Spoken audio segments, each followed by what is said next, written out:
यह है कलील न्यूज।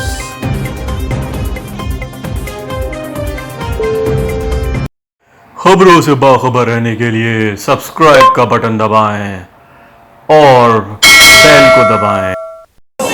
सक्कर से फरीद अहमद की रिपोर्ट। पुराना सक्खर के इलाके लाल मशाइख से एक मातमी जुलूस निकाला गया, जिसमें अज़ादारान की बहुत बड़ी तादाद ने शिरकत की। इस मौके पर सिक्योरिटी के बहुत सख्त इंतजाम किए गए थे। एसएसपी सक्खर और रेंजर्स के अलावा ने मातमी जुलूस की गुजरगाहों का दौरा किया और तमाम इंतजाम का जायजा लिया।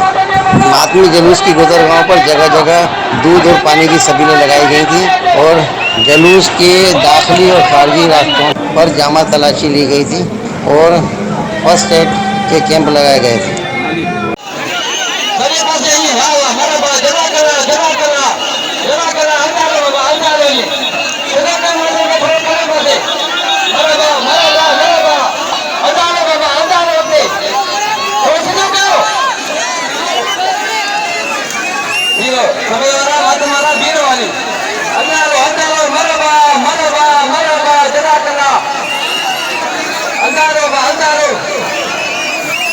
माता